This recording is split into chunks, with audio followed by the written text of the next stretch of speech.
If you're watching this, you might be going through a tough time. You might have had an injury recently. You're going through some sort of setback or someone close to you has, and I'm right there with you. So about a month and a half ago, I ruptured my Achilles playing basketball and my life changed in an instant. It was painful, it was humbling, and it rocked my world. But it's also been an opportunity to really slow down, to connect with myself, to really tune in and see, okay, where do I want to direct my energy right now? And how can I also apply everything I've learned from a holistic health and mindset perspective? Because really, this is more than just the injury. This is more than just about my Achilles. This is about what it truly takes to heal from the inside out. And whether it's you're going through a broken bone, a tendon, whatever it is, any kind of setback, I really hope this video brings you insight, enlightenment, maybe a path forward, and the tools to support you in your journey. So let's go ahead and dive in. The first important part is, of course, going to be mindset, because when anything like this happens, the initial response is to go into shock, denial, and frustration. So that's the very beginning of the whole grief cycle, right? So it's like shock, denying this happened. There's anger, there's resentment, and then ultimately there comes to be a sadness before acceptance. But the acceptance is the really important part. So whenever we are denying something, what that is doing is it is creating tension in our body. So the closer and the sooner that we can get to a place of acceptance, like, okay, this happened, and now I'm going to dedicate everything I can in terms of recovering and say, okay, I'm trusting in the wisdom of my body. I'm trusting that this setback here is an opportunity and is a lesson for me. So if you have a positive growth mindset, you are then asking the question, what can I learn from this, as opposed to why is this happening to me, right? So you're choosing to respond from a place of growth. All injuries, all these setbacks are a door. They are a portal to more growth, more insight, more inner work, deeper empathy, compassion for yourself. So take the time to really tune in, to listen in whatever way that works for you. Maybe it's journaling, right? Maybe it's just sitting outside in nature, especially if you can't walk, and just really listening. Okay, what is this injury offering me at this time? And there is a quote by Rumi that I love: the wound is the place where the light enters you.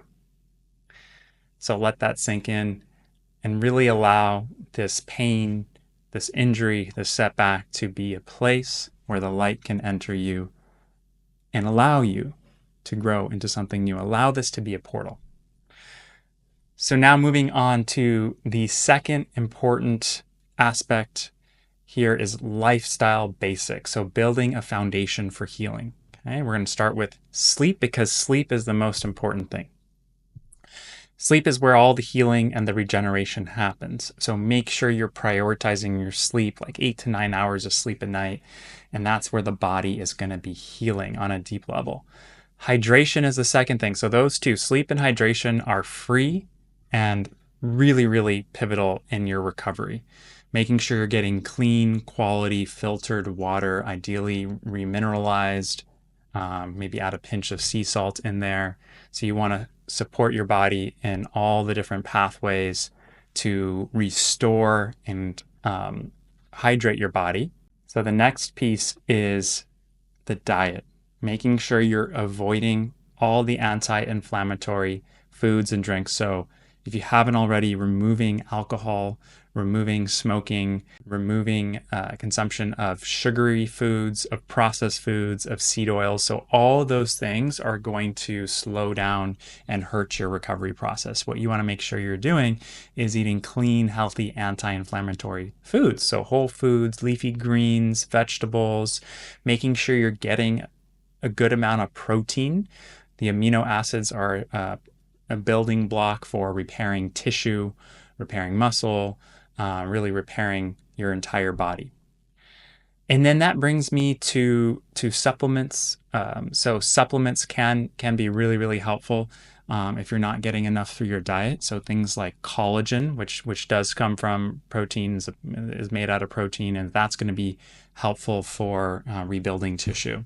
So things like bone broths, making sure you're getting it through fish, can be really really helpful. I'm a big fan also of vitamin C, making sure you're getting that so you can supplement with vitamin C. Magnesium, also really helpful for muscle recovery and and helpful with the nervous system, and it's important for over 300 chemical reactions. So really helpful for the whole restoration process. Other things that I've found really helpful are turmeric or curcumin. Have it with a little bit of black pepper. Anti-inflammatory, really good for your blood, and also we're just reducing toxins from the body. Also a big fan of getting omega-3s. You can get that from fish. You can also get that from things like chia seeds. And if you don't eat fish, you can get an algae-based omega-3 supplement. So those are some of the lifestyle basics. This brings me on to movement. And depending on what your injury is, you still want to figure out how you can move your body and keep it healthy. So if it's a lower body injury, doing a lot of core plank type of work on your knees, you can do a lot of Pilates-esque core strengthening on your back. You want to keep the spine, the hips, the core strong, as healthy as possible. Obviously, if it's a lower body injury, working out your upper body as much as you can from a seated position. And then if it's an upper body injury, obviously working out your lower body through squats, lunges, that kind of thing. Not overdoing anything, but keeping up the mobility and the core strength is really, really helpful. Some very simple things that I've been doing is like lying on the back, doing some leg raises for the core, a leg twist for the obliques, on my stomach, doing some cobra-esque poses to strengthen the back body, some Superman. So those can be really, really helpful. Donkey kicks, those kinds of things to keep the body and the core really strong. The body is definitely going to compensate when you have an injury, right? So as much as possible, you keep everything oiled up and keep things strong. You're going to prevent overcompensations in the future. Okay, so moving on to another thing that's been really helpful for me, and that is more of the integrative biotech, biohacking type of modalities that I've really enjoyed. So, red light therapy I've invested in recently can be really helpful for enhancing collagen production, reducing inflammation, increasing blood flow. Works more on the surface level, red light, and then near infrared work more surface level, and then far infrared helps go on a slightly deeper level to help balance the nervous system, to detoxify. You can get those through mats, like infrared mats or infrared sauna, but a big fan of all of those type of heat and light modalities. Obviously, just getting outside in sunshine too is really, really helpful and super underrated. Cold therapy can be helpful. Do cold showers help, and that's just really to boost your overall resilience to injury and help reset your dopamine levels. And if you can afford other modalities, things like acupuncture, massage, obviously being very careful to not do anything too much to the site of injury, but massaging other areas of the body, very, very helpful. This brings me to the social and emotional support. Highly underrated, highly important.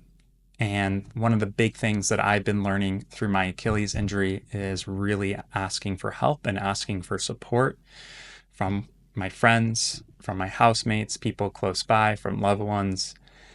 And for some people, this might be easy. For some people like myself, this has historically been really hard because I'm very independent, like to do things on my own, but asking for support goes a long way. Really leaning into your social support network, calling friends, inviting people over, just really to boost your mood, because ultimately when you're going through something like this, it can be scary. It can be sometimes can feel really dark. So anything and everything that you can do to really boost your mood, to bring more of that that love and that joy and that positive mentality into your life is going to be helpful. So surround yourself in positive, uplifting environments around positive and uplifting people. Personally, I'm in a lot of men's groups. I lead men's groups, and that has been pivotal for me in my growth and support journey, because we don't need to do this alone. Speaking of which, some things that have been helpful for me, especially around this, is reaching out, finding someone you know or a friend of a friend who's gone through a similar injury, who's walked in your shoes, who can give you some guidance. I was lucky enough to be able to speak with someone who went through the injury 2 months before me. So just all these little tips and things, like, for example, get handlebars in the bathroom, right? So, getting a knee scooter, get this type of boot. So all these things can be really helpful. And like right when the injury happens, you want to make sure your foot's pointed at a forward angle. So these kinds of things can be really helpful if you're not getting it from a doctor right away, to talk to someone who's been through the injury, tell you all the things you need to do to help, set you up, what's worked for them, things to avoid, that kind of thing. The Reddit threads have been really supportive for me, and just also a positive, uplifting community around my particular injury. So the help and the support is out there. ChatGPT has been really helpful for me in better understanding my injury and things that I can do to help me heal. So yeah, in summary, like really, really lean on all the different support and resources that are available to you. And you don't have to do this alone. You don't have to have that lone wolf mentality. Next up is the spiritual connection side of things. Whatever it is that you believe in, whether it's prayer or meditation, connecting with yourself, visualization, all these have been very, very helpful tools for me. And again, this is what it kind of comes down to, right? It's sending positive thoughts and positive energy to the injury, to yourself, so that you can promote healing. The brain is the most impactful pharmacy available to you. The brain is the best pharmacy available to you. So what does that mean? It's the thoughts that help shift the physiology. So if you're just thinking thoughts of worry and fear, it's going to impact how your body feels. So whatever works for you, whether you're doing breath work, meditation, prayer, sending those positive thoughts to your injury, and also just being open. Okay, what does this have to teach me? So in whatever way that you connect to something greater than yourself, your higher power, your innate wisdom, spend some time with yourself, connecting with yourself. Ultimately, right, this injury is the portal that helps you come back to yourself, that helps you come back to present, that helps you come back to your mission and a deeper sense of gratitude. So in closing, this injury has taught me that gratitude is one of the most important mindsets, trusting in the wisdom of your body, that this brings you to a place of deeper humility, a place of deeper peace, a place of deeper appreciation for life, right? Even though you've maybe injured one thing or you're going through a specific setback, what are all the amazing things that you do have available to you in your life? Avoid comparison, because comparison can really, really set you back sometimes when you're comparing yourself to everyone else. So remember that your situation is unique and you're going to be on your own healing journey, and you can learn from everyone else. Okay? Use this as an opportunity to learn new skills, to read new things, to start a new hobby, to explore something creatively, right? Because you're going to have some more downtime, and maybe you can't do all the things that you used to do, but there's opportunity for new things as well. And and I would also add, just let yourself also feel the frustration and the pain and the anger of it all. Like, don't push that away either, but allow yourself to feel that, let it to come through, and then get into the gratitude and the acceptance. Again, accepting everything that comes your way. So if you're going through something that's really, really challenging, I hear you. I get it. But also know that this is a huge opportunity for you. This is a huge opportunity for growth. It's a huge opportunity for you to learn more about yourself and why you're here. So sending you all the positive energy, healing wishes, and I know that you're going to be even stronger, even better in no time. Thanks for listening and tuning in. I'll see you on the next one.